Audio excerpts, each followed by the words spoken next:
Hello, everyone. My name is Danica Joan, and welcome to Custody Matters. We are doing this on Tuesday evening. We normally do this on Monday evenings, but unfortunately, I was unavailable yesterday. So thank you so much. I hope that you get just as much benefit out of this as you do when you come on our Monday night Custody Matters. So today we're going to talk about, are we attracting the very thing that we don't really want?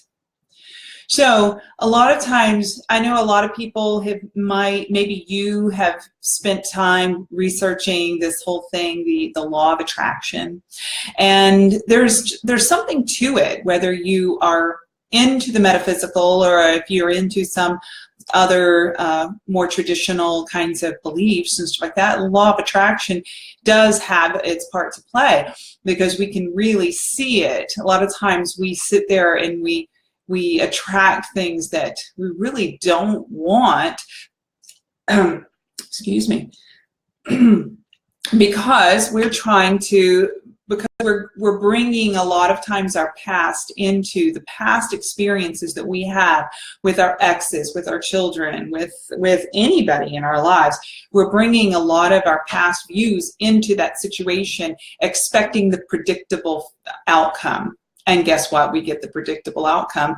So was it them that created the predictable outcome, or was it us actually generating part of that, having a role to play? So I've heard so many situations where people have gone into they go into a communication with their ex just with the whole idea, this is not going to work. They're going to just shut me down. They're going to insult me. They're going to do all of these things. And in a way, just by going in with that view, we're bringing the part of the ingredients of the predictable outcome with us. Now, how do you change that? Because it's certainly not something that you really wanted to change or wanted that outcome. That's not, it's the frustration and the resignation and all that happens along the way that has us resigned that it's never going to change. It's always going to be that way. Sometimes we just have to let things be, and it's frustrating because then we feel like we're doing nothing. I want to definitely put a shout out to a friend of mine I just received a phone call from today before we got onto this the Facebook Live, and his frustration was around his daughter, his ex, and trying to, like, he hasn't seen his daughter in many, many years. And he was just, excited that he actually had an access to that, to his daughter, got to see her and all that. And then, and he didn't know how to be. He didn't want to be upset. He didn't want to be emotional and all that. But yet he actually,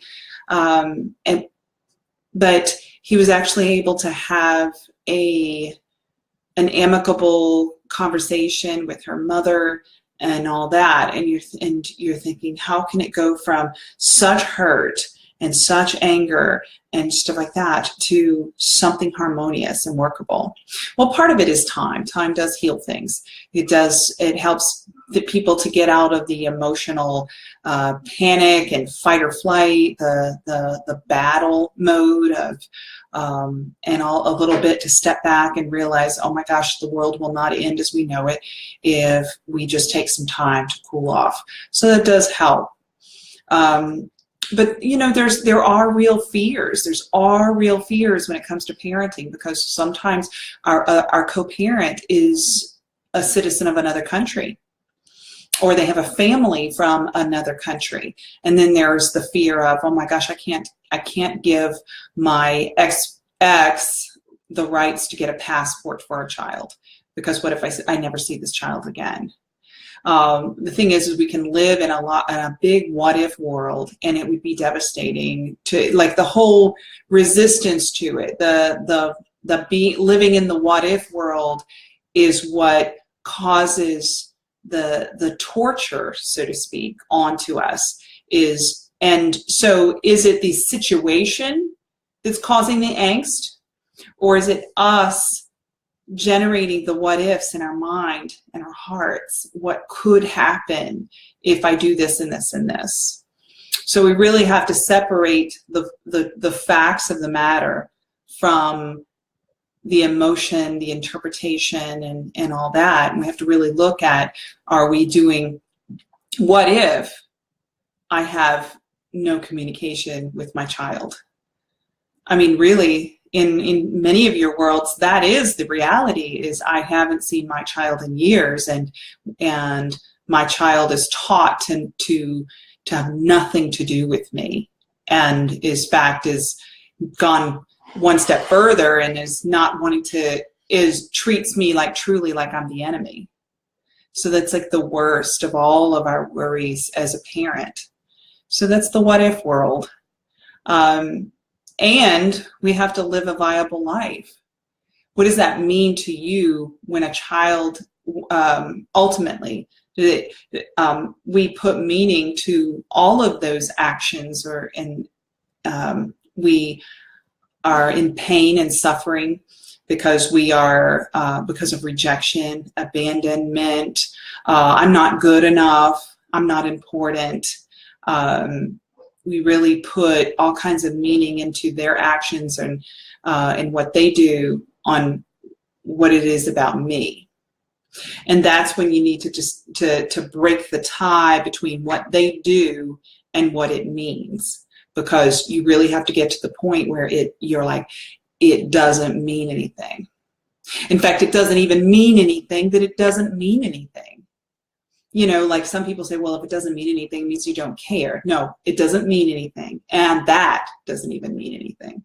So it's important that we break that tie and realize that we need that is a painful side of our lives that can generate pain, and we have to acknowledge that it does generate us a lot of heartache.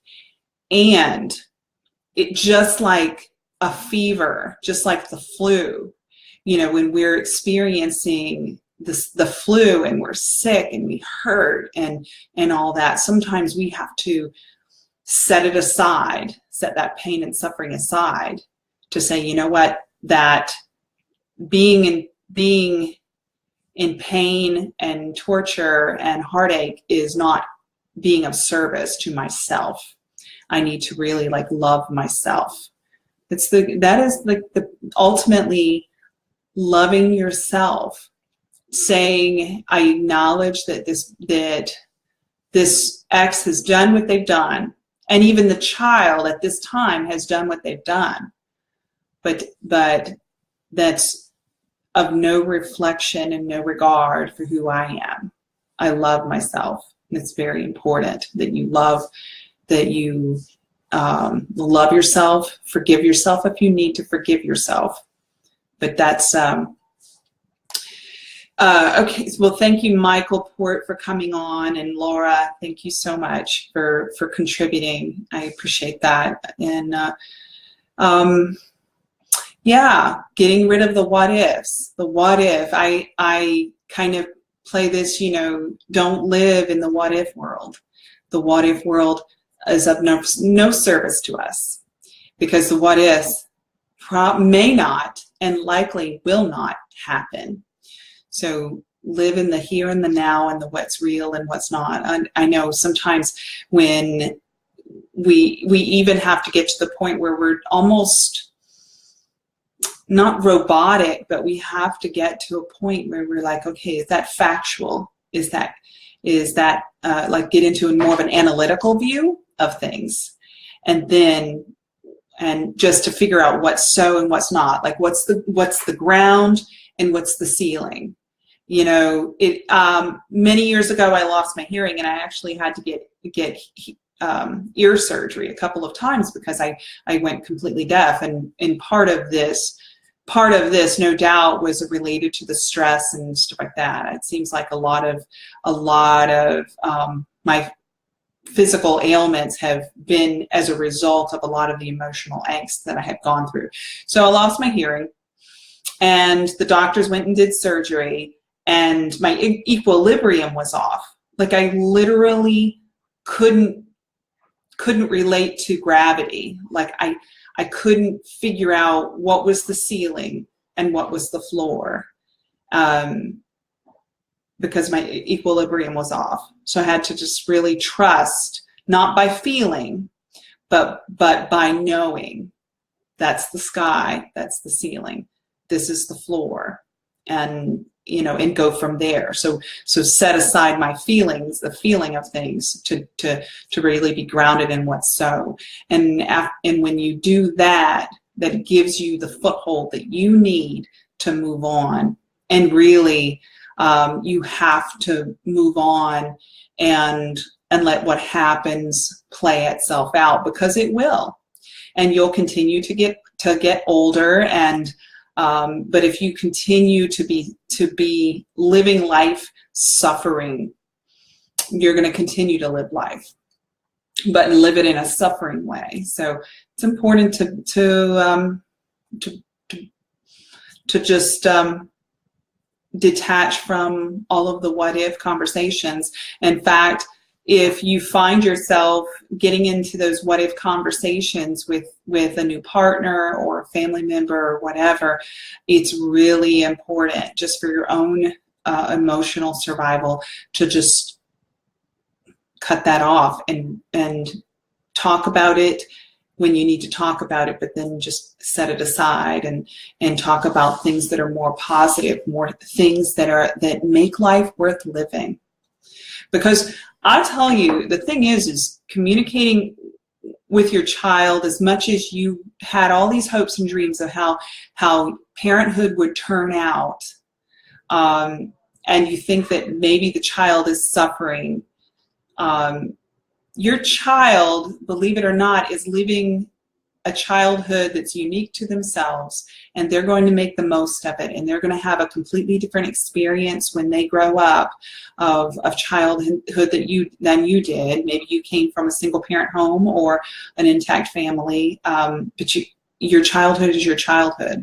Your child, unless they're beaten or neglected, they're going to have a childhood that you didn't. It's frustrating because you didn't have a choice in the matter, and in certain aspects of how it turned out. But understand, your child will be okay. It's you that you need to worry about yourself and how you are okay as well. So Michael says it's best for your health to live past those what ifs. So many health issues arise when we stress about all of the what ifs, and many of those things are truly beyond our control at the time. That is so true. I can tell you, I went through cancer, 2 different kinds of cancer, hearing loss, different kinds of issues, and it all manifested from the stress of going through custody situations. And some people aren't as fortunate as I am, and I definitely acknowledge that. So the thing is to really get yourself healed, love yourself, understand that you're okay, and moving forward, having to be able to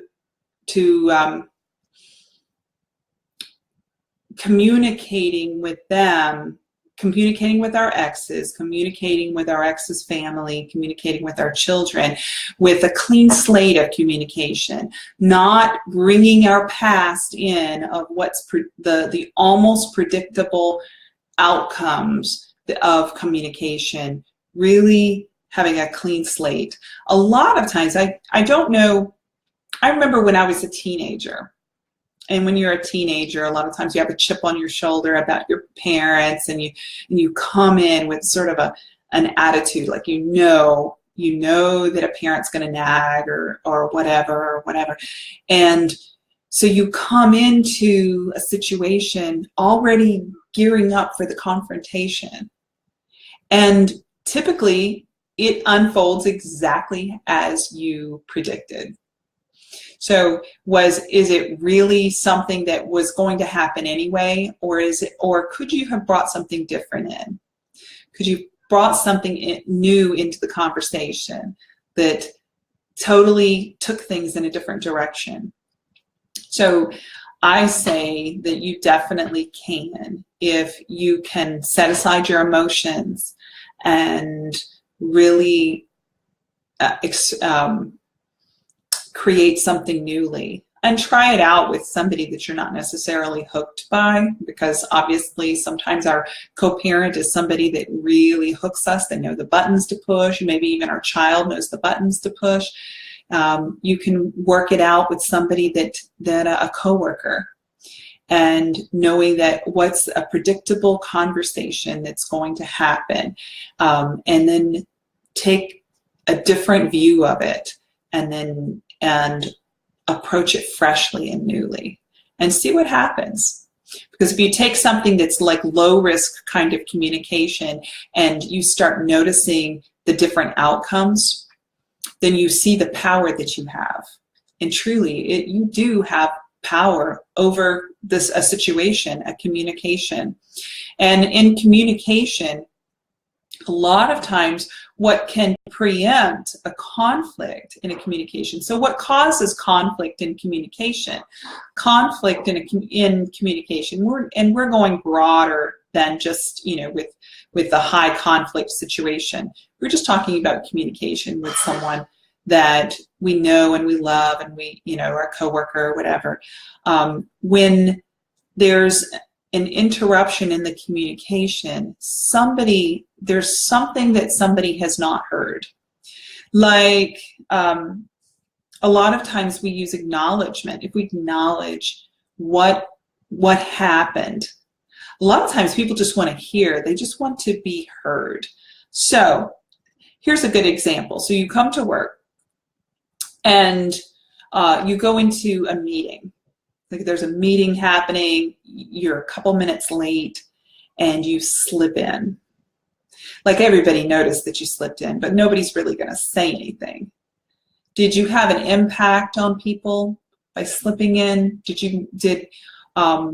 Maybe there's things that are left unsaid. And maybe you do that many times. You just kind of slip in the door. Now, you can just leave it unsaid, and people will think what they're going to think.